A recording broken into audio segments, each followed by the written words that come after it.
प्रणाम जय जिनेन्द्र। तो ये क्लास में विल स्टार्ट विद द और will continue with the Shantinath भगवान का जीवन चरित्र। और विल फर्स्ट स्टार्ट विद मंगलाचरण। नमो हरियंतानम, नमो सिद्धानम, नमो आयर्यानम, नमो उज्जायानम, नमो लोये सव्वसावनम। ऐसो पंचनमुखारो सव पावपनासनो, मंगलानं च सव्वे सिंह परमं भवै मंगलम। राग द्वेष विजेतारं ज्ञातारं विश्ववस्तुना, शक्रपूज्य गिरामेशं तीर्थेशं श्रुतिमानये। पन्नगे च सुरेन्द्रे च कौशिके पादसंस्कृशि, निर्विशेषमनस्काय श्रीवीरस्वामिने नमः। अज्ञानां तिमिरान्धानां ज्ञानजननीशलाकया नेत्रमुन्मिलितं येन तस्मै श्रीगुरुवे नमः। सर्वरिष्टप्रणाशाय सर्वभीष्टार्थदायिने सर्वलब्धिनिदानाय श्रीगौतम स्वामिने नमः। ओंकारबिन्दुसंयुक्तं नित्यं ध्यायन्ति योगिनः, कामदं मोक्षदं चैव ओंकाराय नमो नमः। तो प्रणाम जय जिनेन्द्र। तो हमने लास्ट क्लास शांतिनाथ भगवान का जीवन चरित्र देखा था। तो ये क्लास में will continue further with Shantinath भगवान का जीवन चरित्र। तो हम लोग सबसे पहले अपना जैन भूगोल या जैन कॉस्मोलॉजी के बारे में देख रहे हैं, और हम ज्योतिष चक्र के बारे में देख रहे हैं। तो ये ज्योतिष देवता का ये लास्ट क्लास होगा। तो will try to finish this class. इसमें ज्योतिष देवता का जो भी रिमेनिंग जो डिस्क्रिप्शन है वो हम ये क्लास में लेंगे। तो कोई भी क्वेश्चंस हो तो यू कैन आस्क। तो लेट्स ब्रीफली रिवाइज हमने अभी तक क्या देखा। तो हमने देखा कि हम जो भूमि पे है वो स्वयं भूतल भूमि कहते हैं, और उससे उससे 800 योजन ऊपर सूर्य का विमान है, और 880 योजन पे चंद्र का विमान है, और 884 योजन पे नक्षत्र का विमान है। तो ये तीन के बारे में हमने लास्ट टाइम देखा था। फिर हमने देखा कि जो मध्य लोक है या तिरछा लोक है वो स्वयं पतल भूमि से 900 योजन ऊपर और 900 योजन नीचे वो पूरा मध्य लोक है, इसलिए सभी ज्योतिष के देवता ये मध्य लोक के अंदर आते हैं। फिर हमने देखा कि अरिद्वीप है। अरिद्वीप में जो भी ज्योतिष चक्र है, राइट, जो भी चंद्र सूर्य चंद्र नक्षत्र ग्रह आदि के विमान है वो सभी चर है, मतलब वो सभी मुंह होते हैं। वो जम्बू द्वीप के जो मेरू पर्वत है उसको प्रदक्षिणा देते हैं। और अरिद्वीप के बाहर जो भी सूर्य चंद्र है वो सब कुछ स्थिर है, वो सब कुछ स्टेशनरी है, राइट। तो 5 टाइप के ज्योतिष के विमान है: चंद्र सूर्य ग्रह नक्षत्र और तारा। और उसमें से जो सबसे अधिक पुण्यवंत जो देव है वो इंद्र है, वो है चंद्र का। इसलिए शास्त्र में चंद्र का परिवार ऐसा करके उल्लेख आते हैं। तो एक चंद्र के परिवार में एक सूर्य होता है, 28 नक्षत्र होते हैं, 88 ग्रह होते हैं, और 66,000 प्लस कोड़ा कोड़ी तारे होते हैं। तो ये सभी एक चंद्र अपने पूरे परिवार के साथ वो मेरू पर्वत की प्रदक्षिणा देते हैं। तो अडिद्वीप में कितने हैं? 132 चंद्र, 132 सूर्य, वो पूरे अपने परिवार के साथ जम्बूद्वीप के मेरू पर्वत की वो प्रदक्षिणा देते हैं। फिर हमने देखा ये जो भी सूर्य चंद्र है वो सभी सम श्रेणी में लेते रहते हैं, एक ही लाइन में रहते हैं। तो ये पूरा 132 सूर्य चंद्र है, वो सब कुछ सब लोग एक ही लाइन में रहते हैं। तो इसका अर्थ ये है बेसिकली कि जम्बू द्वीप के जो अगर जो जो सूर्य है, राइट, अगर वो सर्व अभ्यंतर मांडले में हो तो बाकी सभी सभी सूर्य भी सर्व अभ्यंतर मांडले में होंगे, राइट। तो जो भी हमने जम्बू द्वीप के बारे में देखा वो पूरा you to extrapolate to all the other Chandra और सूर्य।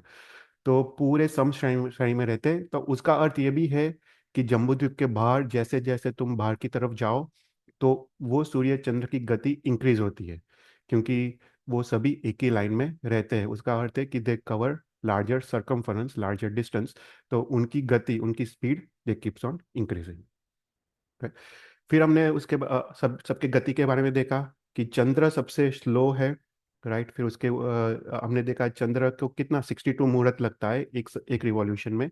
सूर्य को 60 मुहूर्त, तो उससे फास्ट है।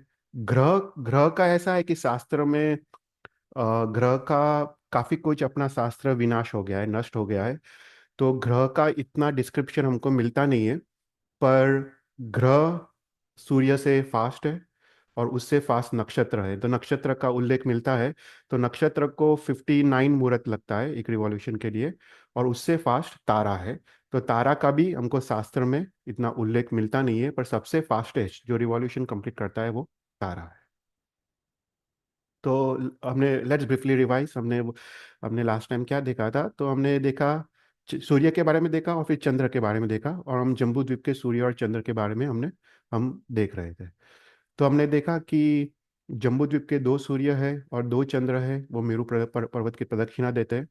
और जो सूर्य है, वो सूर्य टोटल उसके 184 मांडले है, जो पाथ वो ट्रैवल करता है। जब जुलाई अगस्त का समय होता है, जब वो कर्क राशि में होता है, तो दोनों सूर्य सर्व अभ्यंतर मांडले में होते हैं। और फिर 6 महीने के बाद वो सर्व बाह्य मांडले की तरफ जाते हैं। और वापस जनवरी का समय आता है, वापस वो अंदर की तरफ गति करते हैं, मेरू पर्वत की तरफ, और वो सर्व अभ्यंतर मांडले की तरफ वो गति करते हैं। तो 6 महीने बाहर की तरफ और 6 महीने अंदर की तरफ, ऐसी सूर्य की दोनों सूर्य एक साथ ही आगे और पीछे की तरफ वो गति करते हैं। राइट। तो इसके बारे में हमने देखा था।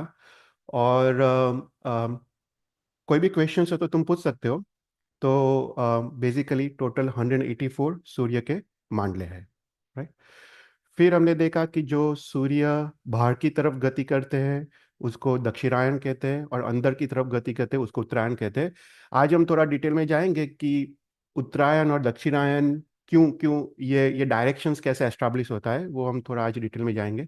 पर सूर्य जब बाहर की तरफ गति करते हैं उसको दक्षिणायन कहते हैं, और अंदर की तरफ गति करते हैं मेरु तरफ पर्वत की तरफ, उसको उत्तरायण कहते हैं। Right? फिर हमने देखा कि टोटल 510 योजन का विस्तार विस्तार है जहाँ पे सूर्य और चंद्र वो गति करते हैं। जो जम्बू द्वीप की जो जगती है उसके 180 योजन्स अंदर, और जम्बू द्वीप की जगती के बाहर लवण समुद्र में 330 योजन्स। तो ऐसे 510 योजन में सूर्य और चंद्र दोनों प्रदक्षिणा देते हैं।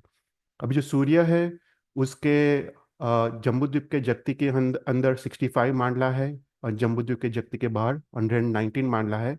और जो चंद्र है उसके कितने मांडले, टोटल 15 मांडले हैं। तो जम्बूद्वीप की जगती के अंदर उसके 5 मांडले हैं, और जम्बूद्वीप के जगती के बाहर उसके 10 मांडले हैं। Right? तो हम अभी ब्रीफली रिवाइज ही कर रहे हैं। तो हमने देखा कि जब सूर्य एक प्रदक्षिणा देता है, तो जब वो बाहर की तरफ जाता है दक्षिणायन, तो वो 2 योजन डिस्टेंस वो कवर करता है, वो 2 योजन डिस्टेंस बाहर की तरफ जाता है। राइट। तो एवरी रिवॉल्यूशन में सूर्य 2 योजन बाहर की तरफ जाता है, तो डिस्टेंस बिटवीन द टू मांडला इज बेसिकली 2 योजन। राइट। फिर हमने देखा कि सूर्य को 183 डेज लगते हैं दक्षिणायन के वक्त, और वापस 183 डेज लगते हैं उत्तरायण के वक्त। तो total 366 days to complete the entire पूरा एक चक्र, मतलब पूरा सर्व अभ्यंतर मांडले से सर्व बाह्य मांडला, और सर्व बाह्य मांडले से वापस सर्व अभ्यंतर मांडला। तो टोटल 366 डेज लगते हैं, और टोटल 12 राशि है। तो 366 डिवाइड बाई 12 इज 30.5 डेज। सो एक सूर्य मास का डेफिनेशन है 30.5 डेज। राइट। तो ये हमने देखा था लास्ट टाइम। फिर हमने देखा कि सूर्य को एक मांडला एक रिवॉल्यूशन कंप्लीट करने में 60 मुहूर्त लगता है। और अगर दो सूर्य की अपेक्षा से देखें, तो दोनों सूर्य जब एक एक रिवॉल्यूशन कंप्लीट करते हैं, तो 2 yojanas plus 2 yojanas plus the thickness of mandala, right. और thickness of mandala is basically thickness of Surya. तो 5 बाहर की तरफ वो जाते हैं। तो एक तो 60 मुहूर्त मतलब 2 अहोरात्र। एक अहोरात्र मतलब एक दिन। तो 2 दिन में दोनों सूर्य 5.5 योजन का डिस्टेंस अंदर या बाहर की तरफ जाते हैं। करेक्ट। तो ये हमने देखा था। फिर उसके बाद हमने दो सूर्य के बीच अंतर देखा। राइट, ये कैलकुलेशन हमने देखा था। फिर हमने देखा कि जब सूर्य सर्व अभ्यंतर मंडल में होता है, तब दिन सबसे बड़ा होता है। 18 मुहूर्त का दिन होता है और 12 मुहूर्त की रात होती है। और जैसे सूर्य बाहर की तरफ जाता है सर्व बाह्य मंडल में, वो उल्टा हो जाता है, दिन 12 मुहूर्त का होता है और रात 18 मुहूर्त का होता है। राइट। तो 6 महीने में 6 मुहूर्त का फर्क आता है। तो 183 डेज में 6 मुहूर्त का फर्क आता है। तो एक दिन में कैलकुलेशन किया है तो एक दिन में कितना फर्क आता है, तो 1 मिनट एंड 35 सेकंड्स। इसलिए अपना जो दिन या रात है, वो 1 मिनट एंड 35 सेकंड्स वो कम होता है या ज़्यादा होता है। जब दक्षिणायन की तरफ जाता है तब कम होता है, और उत्तरायण की तरफ अपना दिन ज़्यादा होता है। फिर उसके बाद हमने स्पीड कैलकुलेशन करने के लिए हमने कैलकुलेशंस देखा था कि स्पीड कैसे कैलकुलेट करते हैं। तो basically the circumference divide by the time, right. The time तो 60 मुहूर्त है, और एक सर्कमफरेंस कंप्लीट करने में सूर्य को 60 मुहूर्त लगते हैं। तो circumference divide by the time. तो जैसे जैसे हमने देखा कि जब सूर्य सर्व अभ्यंतर मांडले में होता है, उसका हमने सर्कमफरेंस कैलकुलेट किया। फिर उसके बाद हर एक मांडले का हमने सर्कमफरेंस कैलकुलेट किया। तो हर एक मांडले में 18 योजन सर्कमफरेंस इंक्रीज होता है, और फिर हमने डिवाइड बाय 60 मुहूर्त किया, तो हमको स्पीड मिलता है। तो जब सूर्य दक्षिणायन की तरफ जाता है उसका स्पीड इंक्रीज होता है, right, because it still takes 60 मुहूर्त टू कंप्लीट वन रिवॉल्यूशन। तो 18/60 योजन्स, दैट इज 0.3 योजन्स, उसका स्पीड इंक्रीज होता है विथ एवरी मांडला। तो जब सूर्य बाहर की तरफ जाता है, जब मुहूर्त गति मतलब स्पीड वो इंक्रीज होता है, और उत्तरायण के वक्त उसका स्पीड डिक्रीज होता है। फिर उसके बाद हमने चंद्र के बारे में देखा कि जो साइंस जो कहता है वो एक मिसकंसेप्शन है। साइंस कहता है कि अ, सूर्य स्वप्रकाशित है पर चंद्र पर प्रकाशित है। बेसिकली चंद्र सूर्य का लाइट रिफ्लेक्ट करता है, पर अपने शास्त्र में कुछ और लिखा है। अपने शास्त्र में लिखा है कि दोनों सूर्य और चंद्र स्वप्रकाशित है। जो चंद्र है वो उद्योत नाम कर्म नाम के पृथ्वीकाय जीव का बना है, और जो सूर्य है वो आताप नाम कर्म के पृथ्वीकाय जीव का बना है। इसलिए जो चंद्र है उसका प्रकाश शीतल है, सौम्य है, और सूर्य का प्रकाश उष्ण और तेजस्वी और गर्म है, राइट। पर दोनों स्वप्रकाशित है। फिर हमने सिमिलरली जो सूर्य के बारे में देखा, उसी प्रकार हमने चंद्र के बारे में कैलकुलेशंस देखा। तो चंद्र भी सेम है सूर्य की तरह कि जम्बूद्वीप के जगति के अंदर 180 योजन्स में और जगति के बाहर 330 योजन्स, तो टोटल 510 योजन्स उसका चर क्षेत्र है। और ओनली थिंग उसके मांडले उसके कम है। सूर्य के 183 मांडले थे, 184 मांडले थे, और चंद्र के 15 मांडले हैं। तो जगति के अंदर 5 मांडले हैं, और जगति के बाहर लवण समुद्र में 10 मांडले हैं, राइट। पर उसका दक्षिणायन उत्तरायण का डेफिनेशन सेम है, राइट। तो जगति के अंदर 5 मांडले और जगति के बाहर उसके 15 मांडले। तो इसका मतलब ये है जब चंद्र एक प्रदक्षिणा करता है तब वो जो डिस्टेंस बिटवीन मांडला काफी काफी अधिक है। तो जैसे सूर्य के वक्त डिस्टेंस बिटवीन टू मांडला वॉज 2 योजन्स, यहाँ पे डिस्टेंस बिटवीन टू मांडला इज 35.5 योजन्स, राइट। पर चंद्र स्लो है, क्योंकि चंद्र को एक रिवॉल्यूशन कंप्लीट करने में उसको 62 मुहूर्त लगते हैं, सूर्य को 60 मुहूर्त लगते थे। फिर हमने देखा कि चंद्र, राइट, चंद्र 13.5 डेज में सर्व अभ्यंतर मांडले से सर्व बाह्य मांडले की तरफ जाता है, और वापस 13.5 डेज में सर्व बाह्य से सर्व अभ्यंतर मांडले में जाता है। तो टोटल 13.5 प्लस 13.5 वो हुआ 27.5 दिन। तो ये चंद्रमास है। जो चंद्रमास का डेफिनेशन इज डिफरेंट देन सूर्य मास का डेफिनेशन। सूर्य मास में हमने क्या किया कि जितने दिन लगते डिवाइड बाय 12 राशि, पर चंद्रमास में ऐसा नहीं किया। चंद्रमास में टोटल टाइम टेक्स कि वो सर्व अभ्यंतर से सर्व बाह्य और सर्व बाह्य से सर्व अभ्यंतर, तो उसको 27.5 डेज लगते हैं चंद्र को। वो चंद्र मास का शास्त्रीय डेफिनेशन है, राइट। फिर हमने देखा कि चंद्र को 62 मुहूर्त लगते हैं, और वो एक रिवॉल्यूशन कंप्लीट करता है, वो 35.5 योजन्स बाहर की तरफ जाता है। दो चंद्र की अपेक्षा से 35.5 प्लस 35.5 क्लोज टू 72.5 योजन्स बाहर की तरफ जाता है। तो ये कैलकुलेशन हमने लास्ट टाइम देखा था। और उसके बाद हमने चंद्र की स्पीड कैलकुलेट किया, इट्स सेम जैसे सूर्य की स्पीड कैलकुलेट किया, right. You take the circumference pi times diameter divide by 62 मुहूर्त। तो हमने देखा कि जैसे सूर्य में हर एक सरकमफरेंस 18 योजन्स इंक्रीज होता है, चंद्र में ज़्यादा इंक्रीज होता है, राइट। चंद्र में 230 योजन्स एवरी मांडला में उसका सरकमफरेंस इंक्रीज होता है। तो हमने उसको डिवाइड बाय 62 किया, तो हमको उसका मुहूर्त गति, उसका चंद्र की स्पीड हमने कैलकुलेट किया, राइट। तो हमने देखा कि सूर्य राइट। एवरी मांडला पे 0.3 योजन उसकी स्पीड इंक्रीज होता है। चंद्र एवरी मांडला में उसका 3.5 योजन उसका स्पीड इंक्रीज होता है। राइट।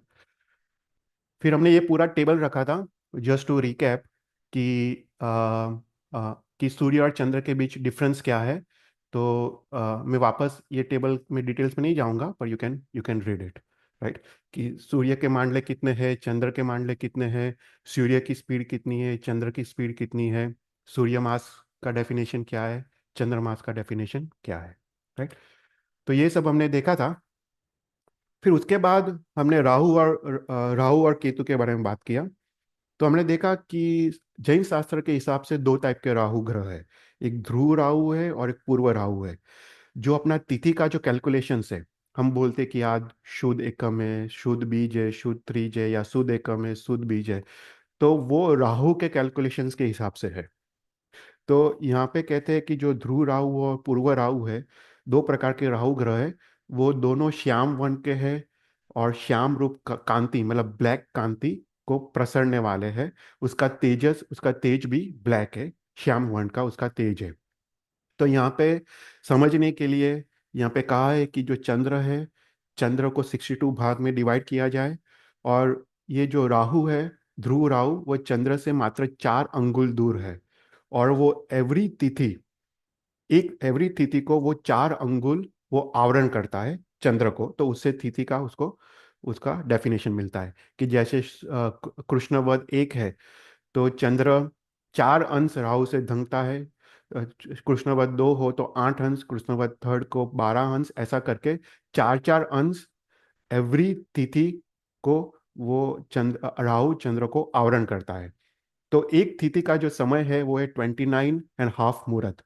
अगर इसको अपने कैलकुलेशंस में ले, अपने टाइम के हिसाब से, तो ये 23.6 आवर्स आते हैं। तो अपना जो तिथि है, right, it's likely less than अपना दिन। अपना जो इंग्लिश कैलकुलेशन के 1 डे इज 24 आवर्स, राइट, पर अपना तिथि कितना है, 23.6 आवर्स वो अपना तिथि है। तो ये तिथि का डेफिनेशन, राहु कितना चंद्र को आवरण करता है उस पे तिथि का डेफिनेशन है। कि हर एक तिथि में वो 4 4 अंश वो राहु को आवरण करता है। और फिर अमास के वक्त टोटल 60 अंश आवरण करता है। तो इसका मतलब ये है कि चंद्र का 2 अंश हमेशा खुला रहता है, क्योंकि हमने 62 भाग किया चंद्र का। तो चंद्र का 2 अंश, इवन अमास के वक्त भी चंद्र का 2 अंश वो खुला रहता है। और फिर जब सुद एकम आता है, वापस 56 अंश, सुद बीज को 52 अंश, सुद त्रिज को 38 अंश, 48 अंश, और ऐसा करके पूनम को कंप्लीटली आवरण रहित वो चंद्र होता है। तो अपना तिथि है वो ध्रुव राहु के हिसाब से उसका कैलकुलेशन है। फिर उसके बाद हमने दूसरा राहु देखा, वो है पर्व राहु। शास्त्र में अनेक टाइप के उसके नाम हैं। जटिल, शत्रक, शुगांतक, खरक, दुर्धर आदि शास्त्र में उसके नाम दिए हैं। तो बोलते हैं कि जो सूर्य ग्रहण, चंद्र ग्रहण होता है वो पर्व राहु से होता है। तो शास्त्र में लिखा है कि चंद्र ग्रहण और सूर्य ग्रहण जगन्य से 6 महीने में एक बार होता है। उत्कृष्ट से चंद्र ग्रहण 42 महीने में एक बार होता है। और सूर्य ग्रहण 48 वर्ष में, साल में एक बार होता है। राइट। और जो चंद्र ग्रहण है वो नियमा पूनम के दिन होता है, और सूर्य ग्रहण है वो नियमा अमास के दिन होता है। फिर यहाँ पे जैसे हमने कहा था कि जैसे जब जम्बू द्वीप के सूर्य या चंद्र का ग्रहण हो, उसी समय अड़ी द्वीप के सभी 132 सूर्य और चंद्र का ग्रहण होगा, क्योंकि सब कुछ सम श्रेणी में है। राइट। तो हमने सूर्य और चंद्र के बारे में देखा। फिर उसके बाद हमने चेतन नक्षत्र। जी, हाँ। ग्रहण के लिए था कि हाँ। उसका तिथि का तो पता चला कि हम्म। कैसे कैसे करके, पर उसका सिग्निफिकेंस हमारे शास्त्र में क्या है, सूर्य ग्रहण का और चंद्र ग्रहण का? कि ये जो पर्व राहु है, उससे हम्म। सूर्य ग्रहण चलता है, तो उसका लाइक उसका कोई इम्पैक्ट है, कोई इफेक्ट है, या कैसे बताया है, कैसे उसको शास्त्र में लेना चाहिए? हाँ, मतलब डेफिनेशन अपने पर शास्त्र में, जैसे सामुद्रिक शास्त्र आदि शास्त्र में लिखा है कि ये एक अशुभ अशुभ दिन भी हम्म। है।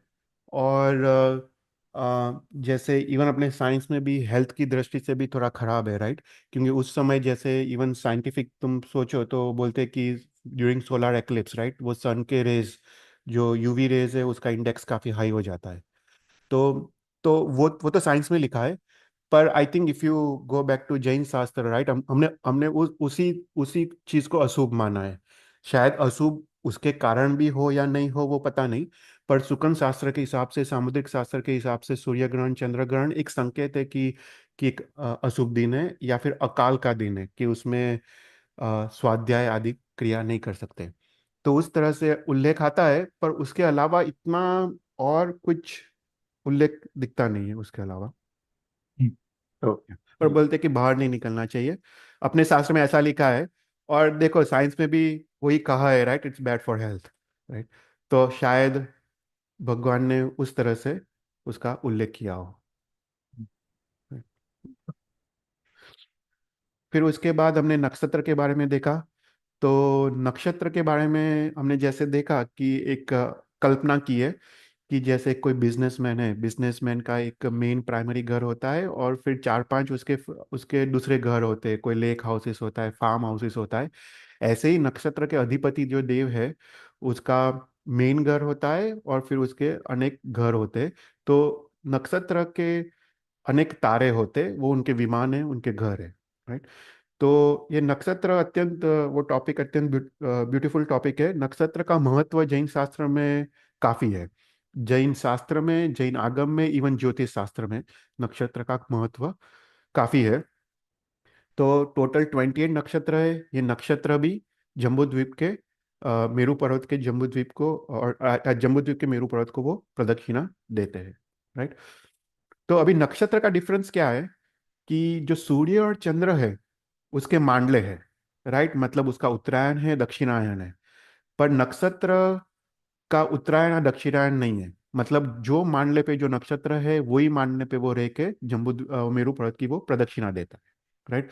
तो शास्त्र में लिखा है न शरति इति नक्षत्र, मतलब वो अपने स्थान से मुंह नहीं होता है।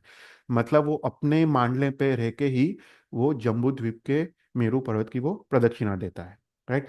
तो टोटल 28 नक्षत्र है।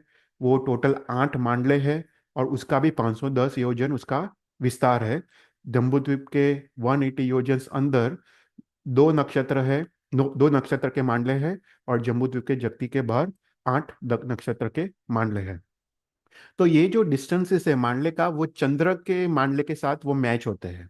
ओके। तो इसलिए यहाँ पे जो चंद्र का मांडला दिया है, पर उसके ऊपर ब्लैक कलर किया है, वो ब्लैक कलर वो बेसिकली नक्षत्र का मांडला है। पर देखो हाइट अलग है। ओके। तो चंद्र का 880 योजन है, और नक्षत्र 4 योजन ऊपर है, तो 884 योजन है। मतलब सेम प्लेन में नहीं है, नक्षत्र ऊपर है, पर मेरू पर्वत से सेम डिस्टेंस में है उसके मांडले।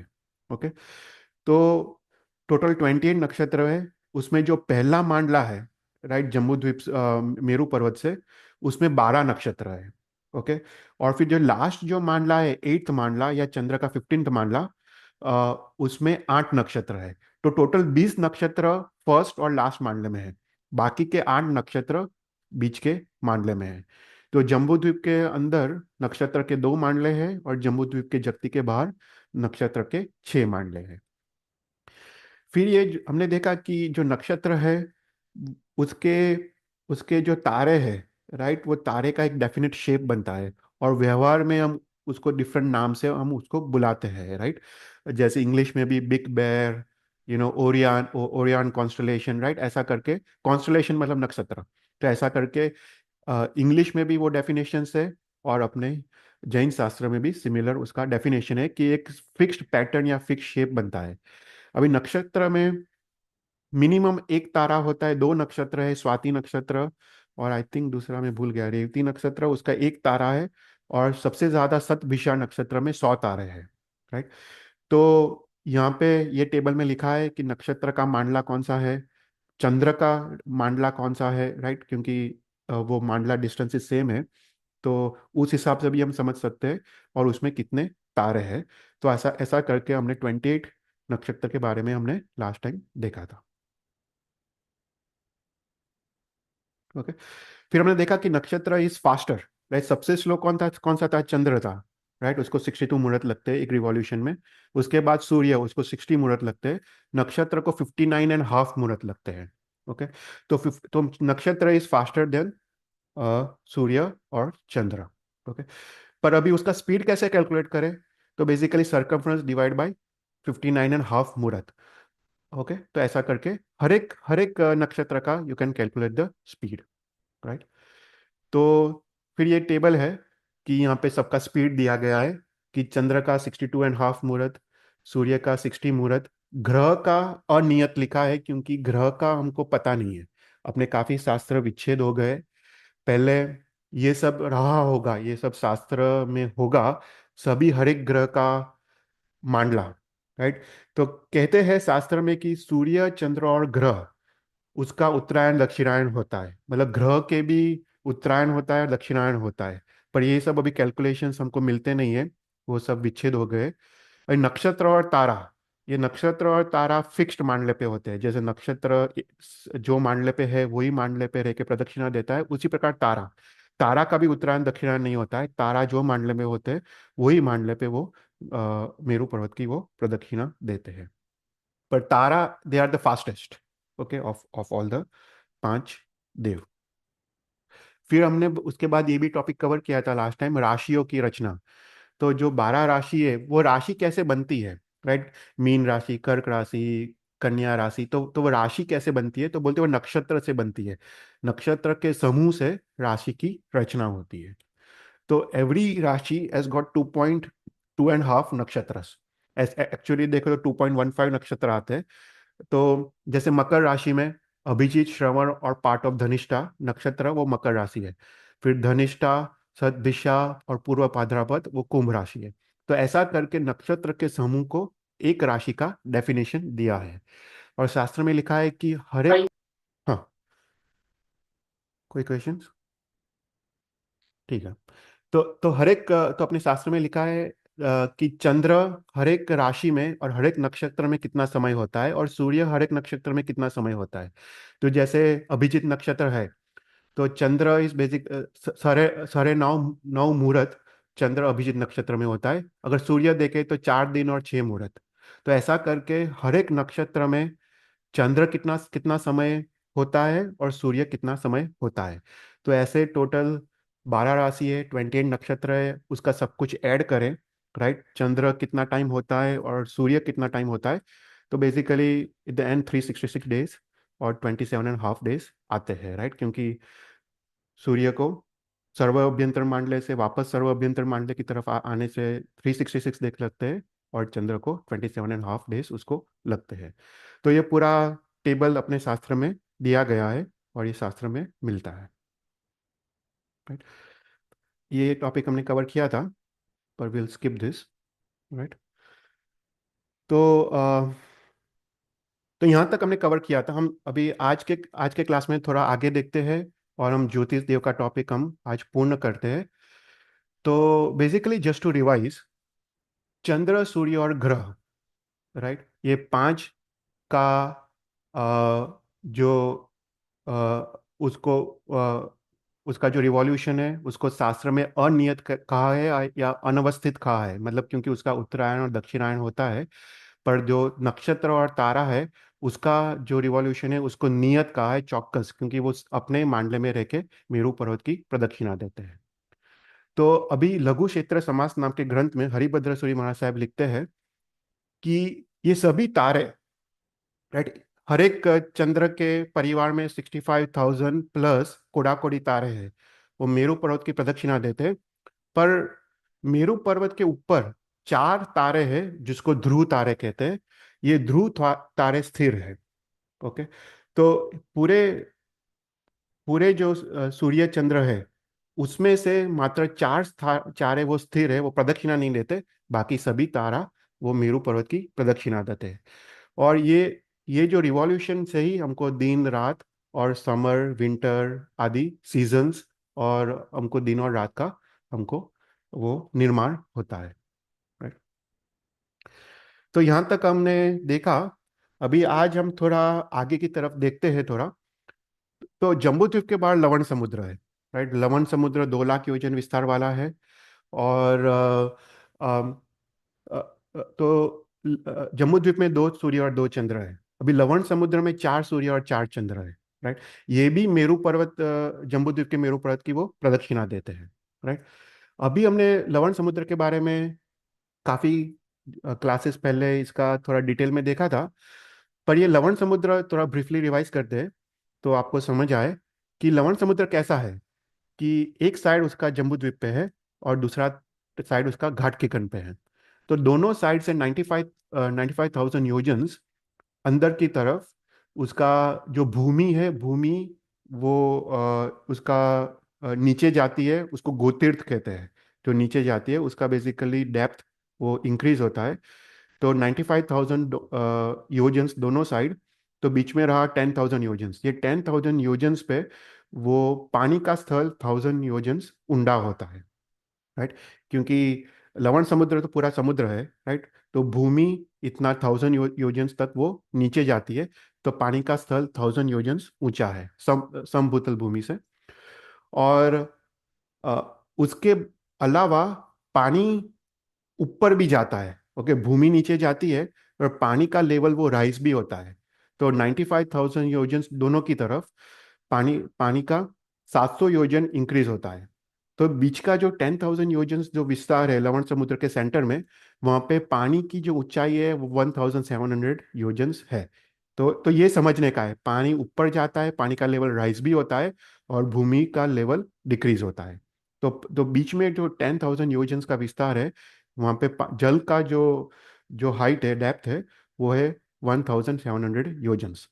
फिर हमने देखा कि ये लवण समुद्र में 4 दिशा में, उत्तर दक्षिण पूर्व पश्चिम में 4 महापाताल कलश है।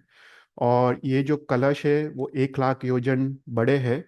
और उसमें one third one third one third, उसमें जो सबसे नीचे वाला वन थर्ड है 33,000 योजन्स, उसमें वायु है। और उसके ऊपर जो वन थर्ड है उसमें वायु और जल का मिश्रण है। और ऊपर का जो 33,000 योजन है उसमें जल है। तो नीचे जो वायु है वो उसके कारण एक वावरा, मतलब वो टॉर्नेडो टाइप वो क्रिएट होता है। और उसके कारण ये जो जो कलश है, पाताल कलश, वो उसका उसका शोभ होता है, या वो उसका छलकट, छलकाते हैं, या उसका शोभ, शास्त्र में शोभ शब्द यूज किया है। तो उसका शोभ होता है। तो ये पाताल कलश का एक अहोरात्र में, मतलब एक दिन में 2 बार शोभ होता है। तो हम जो भी वेव्स देखते हैं, राइट, हम जो हमको जो वेव्स दिखाई देते हैं, तो ये पाताल कलश के शोभ के कारण हमको हमको वेव्स दिखाई देते हैं। तो शास्त्र में हमारा जो वेव्स है वो चंद्र से रिलेटेड नहीं है, पर ये पाताल कलश जो उसका शोभ होता है उसके कारण हमको ओशन में हमको वेव्स दिखाई देते हैं। तो जब अमास होता है, पूनम होता है, आठम, चौदस आदि में अनेक बार शोभ होता है। तो इसलिए ये सब दिनों में, पूनम और अमास के दिन, काफी भरती और ओट हमको दिखाई देती है, राइट। तो अभी ये सब हमने लवण समुद्र के एक्सप्लेनेशन में देखा था। पर अभी हम सोचते हैं, अभी सूर्य चंद्र का हाइट कितना है, राइट। सूर्य तो 800 योजन है और चंद्र 880 योजन से, राइट, समतल भूमि से। तो अभी ये जब पाताल कलश का शोभ होता है, तो जो पानी जब ऊंचा उछलता है, तो 16,000 योजन ऊपर उछलता है। तो टोटल 16,000 योजन प्लस 700 योजन प्लस 1,000 योजन, तो 17,700 योजन ये पानी ऊपर उछलता है, राइट, भूमि से। तो आ, उसका मतलब है कि ये जो सूर्य और चंद्र है वो पानी थ्रू उसका रिवॉल्यूशन होता है, राइट। क्योंकि वो तो 800 और 880 योजन है, और जो पानी की शिखा है उसको लवण शिखा कहते हैं। वो 16,000 योजन ऊंची है। तो यहाँ पे शास्त्र लिखता है कि लवण समुद्र में जो सूर्य और चंद्र है वो अलग टाइप के हैं। बाकी जो 132 सूर्य और चंद्र है उससे ये जो लवण समुद्र के सूर्य और चंद्र वो अलग है। तो कैसे अलग है? तो बोलते हैं कि जो जम्बू द्वीप के और अन्य क्षेत्र के जो सूर्य और चंद्र है वो स्फटिक रत्नमय है। पर जो लवण समुद्र के सूर्य चंद्र है वो उदक स्फटिक रत्नमय, ऐसा करके शास्त्र में उल्लेख उल्लेख आता है। तो ये जो उदक स्फटिक रत्नमय जो सूर्य और चंद्र है लवण समुद्र में, उसकी प्रॉपर्टी ऐसी है कि ये पानी के शिखा को कट करती है। कि वो उस टाइप का वो बना है, उस टाइप के रत्न का, पृथ्वी का में रत्न का बना है कि वो पानी के शिखा को वो क्रॉस करके, कट करके वो आगे की तरफ वो बढ़ सकता है, और जैसे जैसे वो आगे बढ़ता है पीछे वो पानी की शिखा वापस वो ज्वाइन होते जाती है। फिर उसके बाद ऐसा भी लिखा है कि हम आज थोड़ा सूर्य और चंद्र के प्रकाश क्षेत्र के बारे में देखेंगे। पर जो नॉर्मल सूर्य और चंद्र है उसका जो प्रकाश क्षेत्र है वो ऊर्ध्वलोक की तरफ 100 योजन का होता है उसका प्रकाश, और अधोलोक की तरफ 1800 योजन का होता है। मतलब ऊर्ध्वलोक में कम प्रकाश करता है, अधोलोक में 1800 योजन तक ज्यादा उसका प्रकाश क्षेत्र है। पर जो लवण समुद्र के सूर्य चंद्र है वो उसका ऑपोजिट है। तो बोलते हैं ऊर्ध्वलोक की तरफ वो 1800 योजन प्रकाश करता है, और अधोलोक की तरफ वो 100 योजन का वो प्रकाश करता है। तो उस तरह के से शास्त्र में उसका वर्णन आता है कि लवण समुद्र के 4 सूर्य और चार चार चंद्र वो अलग पृथ्वी काय में रत्न के बने हैं, और उसका प्रकाश क्षेत्र भी उसका अलग है। कोई कोई क्वेश्चंस? तो वो अ, जो 700 योजन ऊपर है, तो वो हम्म। अगर पानी है और जम्बू द्वीप से भी ऊपर है, हम्म। तो वो भूमि की रेखा से, राइट, ये तो वो ये कैसे? समभूतल भूमि है। ये समभूतल भूमि है, राइट, ये वाला। हाँ, तो समभूतल भूमि से ऊपर की तरफ है। हाँ। ऊपर की तरफ कैसे रहेगा पानी, हाँ, मतलब? वो एक अच्छा क्वेश्चन है। आई थिंक उसका आंसर मैंने कहीं पे पढ़ा था, शायद मेरे को अभी याद नहीं है। वो भी एक क्वेश्चन शास्त्र में लिखा है, मेरे को वापस शायद लघु क्षेत्र समास या कहीं पे देखना पड़ेगा। पर पर पर या बात तो सही है, मुझे भी सेम क्वेश्चन आया, right, how can water rise. पर पर ऐसा है कहने का मतलब, आई थिंक नेक्स्ट टाइम में शायद वो वापस पढ़ना पड़ेगा। कभी मेरे बहुत जी। बहुत टाइम के पहले ये हाँ, पढ़ा नहीं, था। आप वो शोप बोले तो उसमें पता चला कि शोप से शायद हो सकता है। हाँ, बट इन हाँ। जनरल 700 योजन ऐसे ही है, वो हो गया। हम्म। हाँ, ठीक। या उसका वो क्वेश्चन था, शास्त्र में भी वो क्वेश्चन था। पर या आई थिंक मैं एक वापस पढ़ के शायद आई कम बैक टू दैट। पर या मेरे मन में भी जब पढ़ा तब यही क्वेश्चन हुआ कि how can the water rise. पर ठीक है, या ऐसा ऐसा अपने शास्त्र में है, राइट। तो अभी हमको ना एक और टॉपिक कवर करना है, वो है प्रकाश क्षेत्र। ओके, अभी ये लास्ट टॉपिक है। तो सूर्य और चंद्र, उसका प्रकाश मतलब कितने योजन तक उसका प्रकाश फैलता है, राइट। मतलब उसका उसका उसका शेप कैसा है वो प्रकाश का, उसका क्षेत्र का। तो वो समझने के लिए सबसे पहले हम एक डेफिनेशंस देखते हैं कि शास्त्र में there are two two definitions. एक है रिलेटिव डायरेक्शंस, और दूसरा है एब्सोल्यूट डायरेक्शंस। तो जो ताप दिशा है वो रिलेटिव डायरेक्शन है, और क्षेत्र दिशा वो एब्सोल्यूट डायरेक्शन है। तो यहाँ पे लिखा है कि जो ताप दिशा है वो रिलेटिव है। मतलब कोई भी क्षेत्र के लिए, वो अगर भरत क्षेत्र हो, महाविद्य क्षेत्र हो, या ऐरावत क्षेत्र हो, जिस दिशा में सूर्य उगता है वो क्षेत्र के लिए वो दिशा पूर्व हुई, और जिस दिशा में सूर्य का अस्त होता है वो क्षेत्र के लिए वो दिशा पश्चिम हुई, राइट। तो ये रिलेटिव है, राइट, क्षेत्र के हिसाब से। कि अगर हम भरत क्षेत्र में हो तो भरत क्षेत्र में हम देखते हैं कि अपने राइट हैंड साइड सूर्य उगता है, और लेफ्ट हैंड साइड सूर्य का अस्त होता है, राइट। तो अपने अपने साइड जिस दिशा में सूर्य उगता है वो पूर्व हुई, और जिस दिशा में सूर्य अस्त होता है वो पश्चिम हुई, राइट। तो ये रिलेटिव है अपने क्षेत्र के हिसाब से।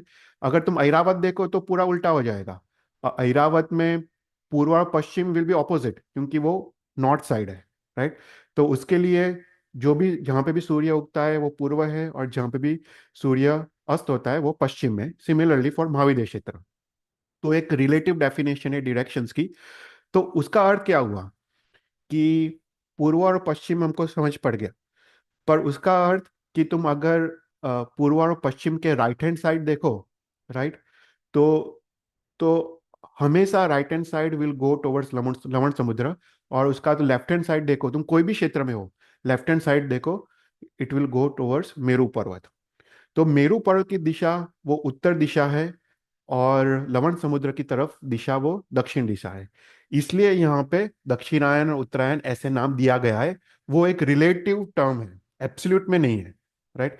तो रिलेटिव हिसाब से जब सूर्य मेरू पर्वत की जाता है वो उत्तर दिशा में जाता है, और जब मेरू पर्वत के बाहर की तरफ जाता है वो दक्षिण दिशा में जाता है।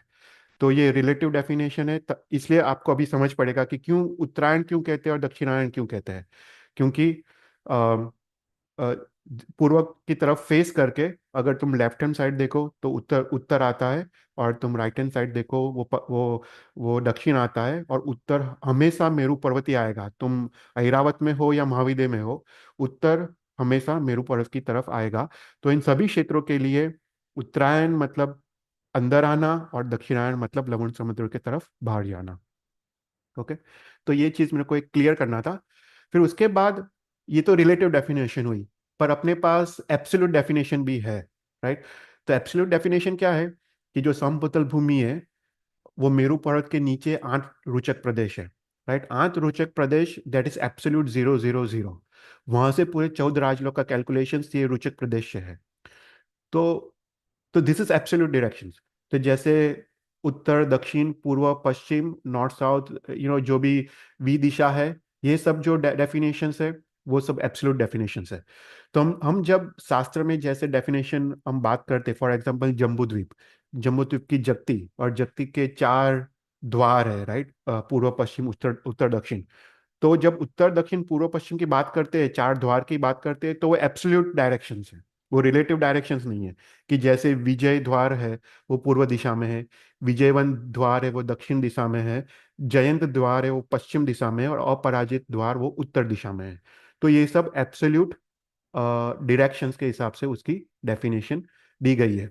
तो ये तुमको समझने का, जब सूर्य चंद्र की बात कर रहे हैं तब हम रिलेटिव डायरेक्शंस यूज करते हैं, और जब हम जब ये जगती और उसके बाद द्वार और वो सब जब बात करते हैं, तो हम एब्सोल्यूट टर्म्स में वो एब्सोल्यूट डायरेक्शंस हम उसका बेस यूज करते हैं। ओके, तो ये बात समझ आया। ओके, फिर उसके बाद एक और चीज शास्त्र में लिखी गई है, कि हमको ऐसा लगता है कि सूर्य पूर्व से उदय हुआ और पश्चिम में अस्त हुआ, राइट। ऐसा ऐसा हमको लगता है कि जब सूर्य उदय होता है तब वो समुद्र से उदय होता है पूर्व में, और पश्चिम में वो सूर्य समुद्र के अंदर वापस उसका अस्त होता है। पर अगर तुम टेक्निकली सोचो तो ऐसा तो है नहीं। सूर्य तो सेम प्लेन में रह के मेरू पर्वत की प्रदक्षिणा देते हैं। तो यहाँ पे शास्त्र में क्वेश्चन कहा गया है कि ऐसा क्यों हमको लगता है। तो बेसिकली ये सिंपल एक्सप्लेनेशन है, कि शास्त्र कहता है कि जब सूर्य, हम भरत क्षेत्र में जब सूर्य अपने तरफ आता है, अपने सर के ऊपर आता है, तब हम ऊपर की तरफ 90 डिग्री एंगल बनाते हैं, राइट। हम ऊपर की तरफ देखते हैं तो 90 डिग्री एंगल बनाता है। और जैसे सूर्य अपने से दूर जाता है, राइट, तब वो सूर्य का एंगल, हम तो सेम प्लेन में है, पर सूर्य हमको जो एंगल बनाता है वो कम होते जाता है, राइट। तो 90 डिग्री से 80 डिग्री से 70 60 65 लाइक 55 ऐसा करके उसका एंगल कम होते जाता है। तो जैसे दूर सूर्य भरत क्षेत्र से महाविद्य क्षेत्र की तरफ जाता है, तब उसका वो सूर्य हमसे दूर होते जाता है, पर वो हाइट तो सेम ही है, सेम प्लेन में ही है। पर जब जैसे हमारा जो एंगल सूर्य के साथ वो कम होते जाता है, इसलिए हमको ऐसे भ्रम होता है कि सूर्य नीचे जा रहा है, राइट। और जब अपने तरफ आता है हमको लगता है सूर्य ऊपर आ रहा है, और अपने से दूर जा रहा है हमको लगता है सूर्य नीचे जा रहा है। पर ये मात्र भ्रम है। सूर्य तो अपने से पास आता है और दूर जाता है, मात्र उतना ही होता है, तो राइट। चैतन्य भाई, उसमें ऐसा हाँ। फिर लिखा है कि जब हमारा ऊपर होता है 90 डिग्री में, हम्म। तो जो हमको उसका जो वॉल्यूम है, हम्म। जो उसका भास होता है, हम्म।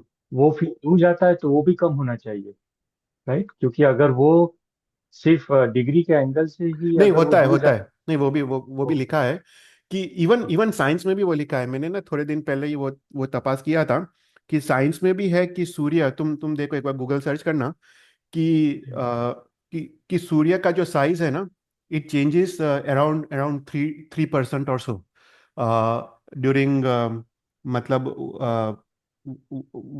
उसका, पर देखो, 3% हमारे लिए नेकेड आई से इतना इतना फर्क नहीं पड़ता है, क्योंकि देखो सूर्य तो मात्र 510 योजन सी उसका उसका चर क्षेत्र है ना। तो 510 योजन से वेरी वेरी स्मॉल है। स्मॉल, तुम कॉस्मिक स्पेस में देखो, 510 योजन तो कुछ भी नहीं है, राइट। और 510 योजन तो पूरे 183 डेज में उतना दूर जाता है, राइट। पर एक्चुअली तो वो बहुत बहुत कम दूर जाता है अपने से, राइट। तो इसलिए सूर्य 3% जितना उसका साइज इंक्रीज होता है, डिक्रीज होता है, पर दैट इज ओनली 3% जितना, ओके। ओ, हाँ। तो अभी ना हमको ताप क्षेत्र या प्रकाश क्षेत्र के बारे में देखना है कि सूर्य और चंद्र, और जो सूर्य के बारे में देख रहे हैं वो सेम चंद्र के लिए सेम डायमेंशंस और वो सब अप्लाई होते हैं। तो यहाँ पे सूर्य के बारे में देखते हैं कि उसका प्रकाश क्षेत्र कैसे कैलकुलेट करें। तो बहुत सिंपल है। तो हमने देखा कि सूर्य को एक रिवॉल्यूशन करते हुए 60 मुहूर्त लगते हैं, राइट। और जब सूर्य सर्व अभ्यंतर मांडले पे होता है तब दिन 18 मुहूर्त होता है और रात 12 मुहूर्त होते हैं, राइट। तो यहाँ पे कहा है कि जो पूरा सर्कल है, सर्कमफ्रेंस है, उसको 10 भाग में डिवाइड करो, राइट। तो जो भी सर्कमफ्रेंस है उसको 10 भाग में डिवाइड करो। तो उसका उसका मतलब है कि 10 भाग सरकमफ्रेंस को सूर्य को कंप्लीट करते हुए 60 मुहूर्त लगते हैं। तो एक भाग, लाइक मतलब 1/10 सरकमफ्रेंस को कंप्लीट करते हुए 6 मुहूर्त लगते हैं, राइट। तो अभी हमने देखा कि सूर्य जब सर्व सर्व अभ्यंतर मांडले में है तो दिन कितना होता है, 18 मुहूर्त, और रात 12 मुहूर्त, राइट। तो उसका मतलब है जब सूर्य सर्व अभ्यंतर मांडले में है तो वो 3 भाग को प्रकाशित करता है, मतलब 6 मुहूर्त मतलब एक भाग, तो 18 मुहूर्त मतलब 3 भाग। तो जब सूर्य सर्व अभ्यंतर मांडले में होता है तो 18 मुहूर्त का दिन है, मतलब वो सरकमफ्रेंस का थर्ड, वन, मतलब क्लोज टू 1/3, मतलब 3/10 ऑफ अ सरकमफ्रेंस को वो प्रकाशित करता है। और बाकी 2/10 ऑफ अ सरकमफ्रेंस में रात होती है, राइट। तो ये एक एक सूर्य की अपेक्षा से है। सिमिलरली दूसरा सूर्य, राइट, एक एक सूर्य 3/10 सरकमफ्रेंस को प्रकाशित करता है, दूसरा सूर्य भी 3/10 सरकमफ्रेंस को प्रकाशित करता है। तो 3/10 प्लस 3/10 और 2/10 रात है। तो एक 2/10 रात है और दूसरा 2/10 भी रात है, राइट। तो राइट, अभी हमको सर्कमफ्रेंस पता है, राइट, हमको सर्व अभ्यंतर मांडले में वी नो द सर्कमफ्रेंस। तो सर्कमफ्रेंस जो है वो 315 3,15,089 योजन है। और तो उसका इफ यू डू 3/10 तो इतना योजन्स उसका आता है। ये एक्चुअली ये कैलकुलेशन थोड़ा रॉन्ग है, मैंने किया था, वो 94,000 जितना आता है। वो आगे जाके वो लोग ने करेक्ट किया है बुक में। पर 94,000 समथिंग वो 3/10 ऑफ द सर्कमफ्रेंस हुआ। तो उतना पार्ट ऑफ सर्कमफ्रेंस वो सूर्य प्रकाशित करता है जब सूर्य सूर्य सर्व अभ्यंतर मांडले में है, राइट। अभी जैसे जैसे सूर्य बाहर की तरफ जाता है, राइट, तो उसका प्रकाश क्षेत्र कम होते जाता है। देखो सूर्य तो सेम है पर उसका जो प्रकाश क्षेत्र है वो कम होते जाता है कि जब सूर्य सर्व बाह्य मांडले में है तब क्या होता है, उल्टा हो जाता है, 12 मुहूर्त का दिन है और 18 मुहूर्त की रात है, राइट। तो उस समय 2/10 ऑफ अ सर्कमफ्रेंस को प्रकाशित करता है जब सूर्य सर्व बाह्य मांडले में है। जब सूर्य सूर्य सर्व अभ्यंतर मांडले में है वो 3/10 ऑफ अ सर्कमफ्रेंस को प्रकाशित करता है। तो ऐसे ऐसे उसका प्रकाश जो एंगल है, राइट, वो वो एंगल, वो प्रकाश क्षेत्र उसका कम होते जाता है। तो this applies for all the regions, right, सिर्फ जम्बू द्वीप नहीं। पर तुम जम्बू द्वीप के बाहर घाटकीकर्ण या पुष्करावर द्वीप में जाओ, यहाँ पे लिखा है कि जैसे पुष्करावर द्वीप में उसका जो सरकमफ्रेंस है वो 1,42,30,249 योजन उसका सरकमफ्रेंस है। उसका 3/10 करो तो सूर्य 4,26,9 90,214 इतने योजन को वो प्रकाशित करता है, राइट। तो 3/10। तो बेसिकली जो प्रकाश क्षेत्र है सूर्य का, उसका शेप ऐसा है। ओके, ये मेरा पॉइंटर दिख रहा है। तो बेसिकली वो बाहर की तरफ, मतलब जब जम्बूद्वीप का सूर्य कंसिडर करे तो लवण समुद्र की तरफ उसका प्रकाश क्षेत्र ऐसा एंगुलर फैशन में इंक्रीज होते जाता है और मेरू पर्वत की तरफ वो डिक्रीज होते जाता है। और अभी इसका लेंथ क्या है, राइट, हमको पता है कि this is the part of 3/10 of a circumference, right, यहाँ और यहाँ। पर इसका लेंथ कितना है, मतलब सूर्य कितने दूर तक प्रकाश देता है। तो शास्त्र बोलता है कि ऐसे दो मत है, पर जो जो मत हम फॉलो करते हैं वो सेकंड मत है। तो शास्त्र बोलता है कि सूर्य 83,333 योजन्स उसकी प्रकाश की लंबाई है। तो दो मत ऐसा है, पहला मत ऐसा कहता है कि मेरू पर्वत वो प्रकाश को बाधक है, तो इसलिए उसका 5,000 योजन्स कम है। पर दूसरा मत ऐसा कहता है कि नहीं, मेरू पर्वत बाधक नहीं है, मेरू पर्वत की गुफा के अंदर भी प्रकाश जाता है। तो उस हिसाब से 500 योजन, 5000 योजन को ऐड किया है। पर लेंथ ऑफ द प्रकाश, ये कोई भी सूर्य है, सिर्फ अपना सूर्य नहीं, पर लवण समुद्र का सूर्य हो या घाटकीकरण का सूर्य हो, उसका लेंथ इतना ही होता है। 83,333 योजन्स उसका लेंथ होता है। ओके। तो बेसिकली जब सूर्य अ, अ, अपने सर्व अभ्यंतर मांडल्य में होता है, राइट, तो उस लेंथ तो सेम ही रहता है, पर उसका जो एंगल है वो 3/10 होता है। और जब वो सर्वबाह्य मांडल्य में होता है, जब उसका प्रकाश क्षेत्र कम हो जाए, तो प्रकाश क्षेत्र कम होते जाता है जैसे सूर्य बाहर की तरफ जाता है, उसका एंगुलर जो प्रकाश क्षेत्र है वो कम होते जाता है, पर लेंथ तो सेम ही रहता है। Length always remains 83,333 यूजन्स। ये समझ में आया? कोई क्वेश्चन हो तो पूछना। ऐसे तो आगे एक फिगर है, उससे ज़्यादा समझ में आएगा।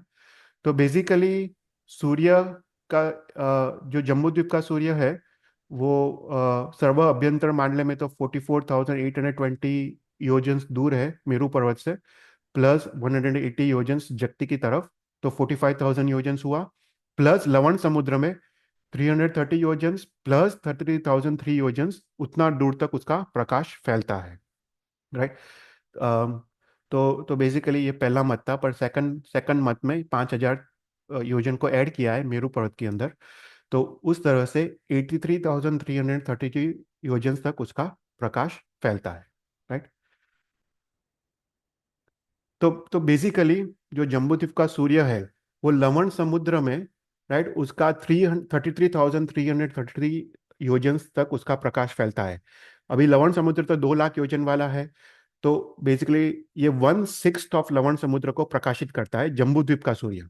तो जम्बूद्वीप का सूर्य 1/6 ऑफ लवण लवण समुद्र को प्रकाशित करता है। अब बाकी का जो जो लवण समुद्र के सूर्य है, तो लवण समुद्र में टोटल 4 सूर्य और 4 चंद्र है। तो एक साइड 2 सूर्य 2 चंद्र, और दूसरे साइड 2 सूर्य और 2 चंद्र। तो बाकी का जो 83,333 योजन्स प्लस 83,330 योजन है, वो बाकी के 2 सूर्य प्रकाशित करते हैं। देखो लेंथ तो सेम ही रहता है, लवण समुद्र का सूर्य हो या जम्बूद्वीप का सूर्य हो। तो जम्बूद्वीप का सूर्य लवण समुद्र में 33,333 योजन्स तक प्रकाशित करता है।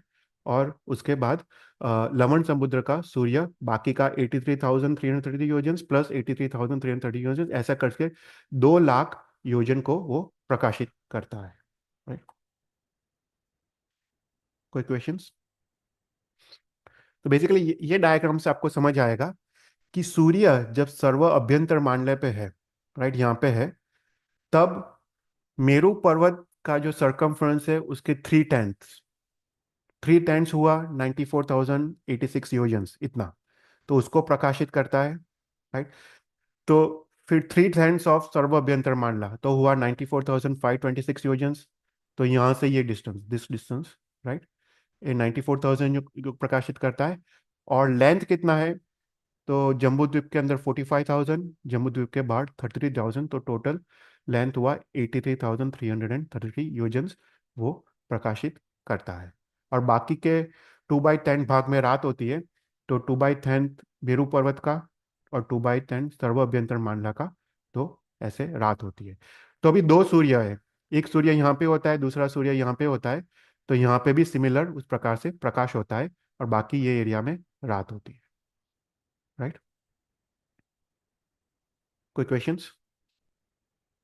तो उसी तरह जब सूर्य सर्व अभ्यंतर मांडल्य से सर्व बाह्य मांडल्य की तरफ जाता है, तो पूरा उल्टा हो जाता है। जब सर्व बाह्य मांडल्य में होता है, तब 2/10 क्षेत्र को प्रकाश करता है और 3/10 को रात होती है, राइट। तो पूरा उसका जो कैलकुलेशन है वो पूरा उल्टा हो जाता है। तो ये कैलकुलेशन शास्त्र में दिया है कि how do you basically calculate. तो बेसिकली लिखते हैं कि लेट्स सी कहाँ पे दिया है।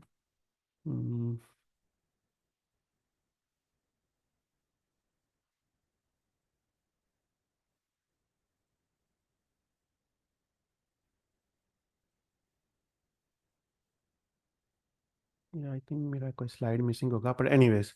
तो बेसिकली उसका प्रकाश क्षेत्र जब वो बाहर की तरफ जाता है, तो उसका प्रकाश क्षेत्र सूर्य का जो एंगल है वो कम होते जाता है, राइट, वो सर्व बाह्य बाह्य मंडल की तरफ जाता है।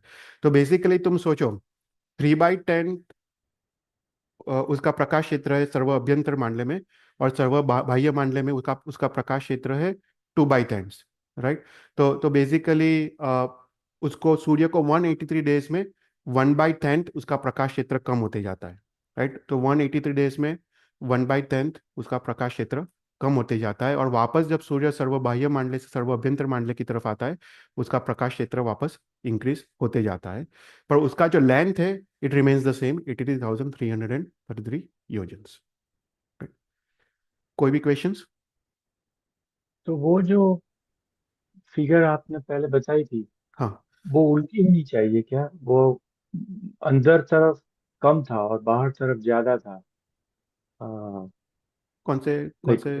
वो आप पहले पहले जो एक फिगर थी ना, जिसमें लवण समुद्र और जम्बू या यहाँ पे, हाँ, तो यहाँ पे जो, तो ये बाहर जाता है तो उसका ज्यादा बताया है, या राइट साइड डेफिनेटली पे। देखो, हाँ, क्योंकि सरकमफ्रेंस का मतलब कोई भी क्षेत्र का 3/10 लेने का, राइट।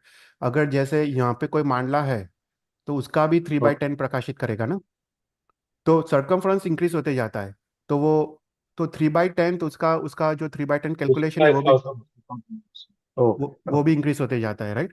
तो ये पूरे क्षेत्र को प्रकाशित करता है। तो सिर्फ हम तो सिर्फ मांडला ले रहे हैं, पर जैसे पुष्करवार द्वीप हो, तो उसका भी 3/10 लेने का।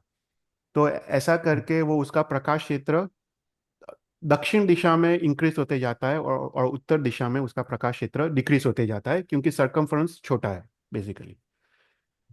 ओके। पर ठीक है, आई थिंक मेरे पास एक और कैलकुलेशन था, वो दिख नहीं रहा है। शायद मैंने इंक्लूड नहीं किया होगा वो स्लाइड। प्रकाश में पूरा बराबर ये सब तो।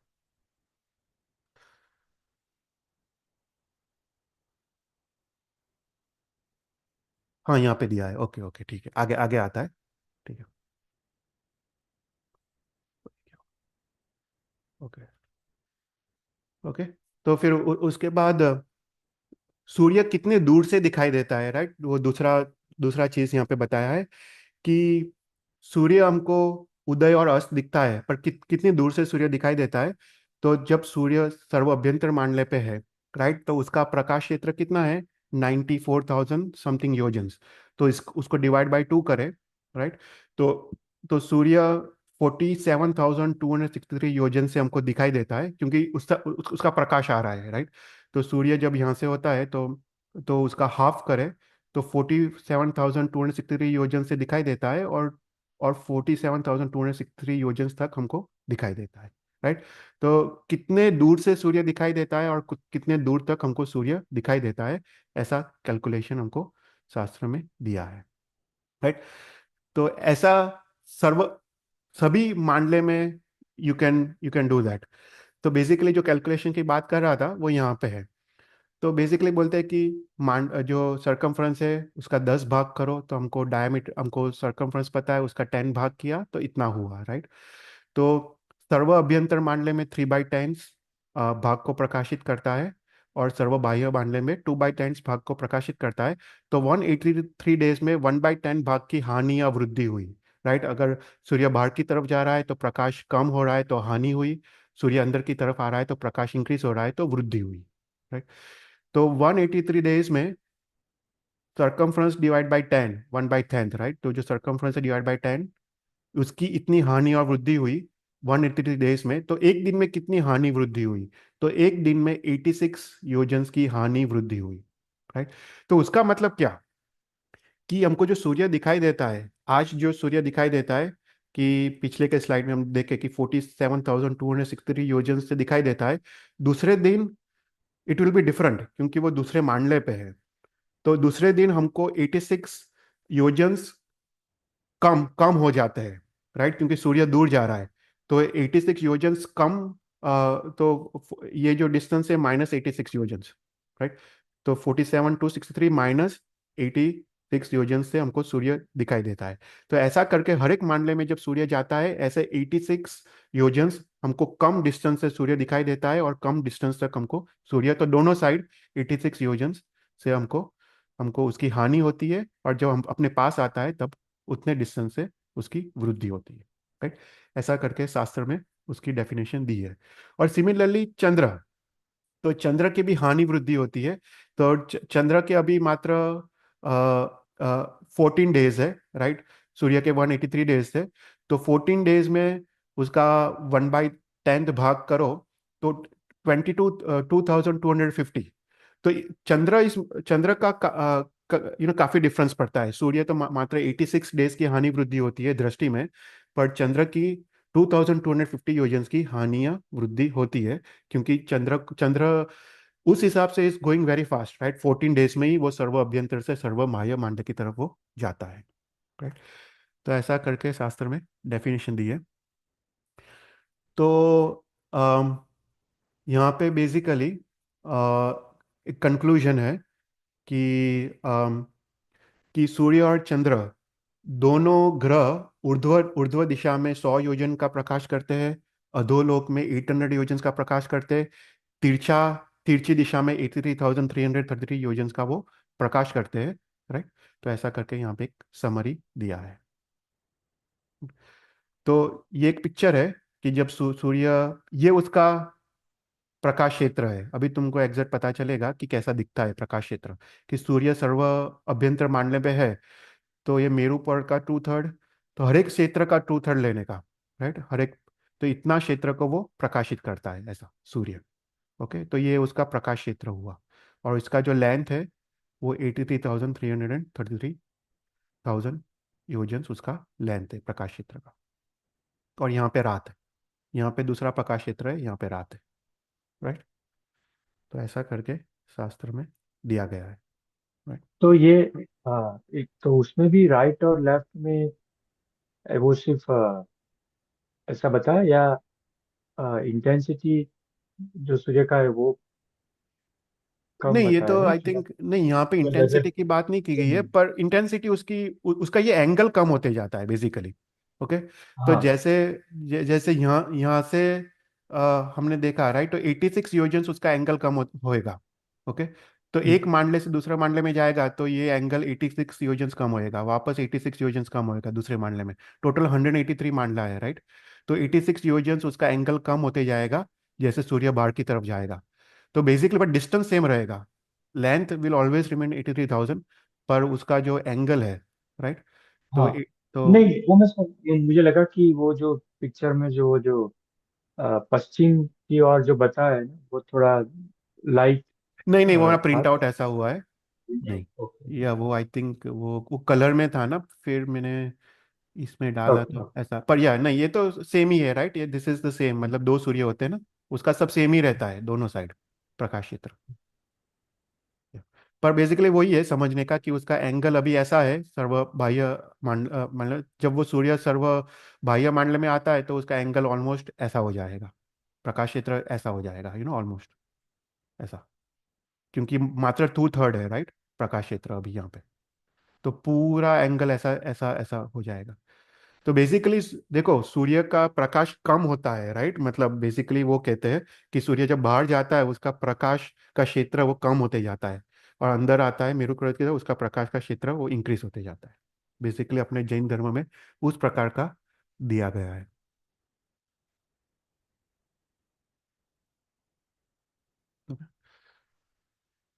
तो जस्ट टू रिकैप, अब आप ज्योतिष देव का हम टॉपिक पूर्ण करते हैं कि चार 5 प्रकार के ज्योतिष देव, सूर्य, चंद्र, ग्रह, नक्षत्र और तारा। उसमें सूर्य, चंद्र और ग्रह का उत्तरायण और दक्षिणायन होता है।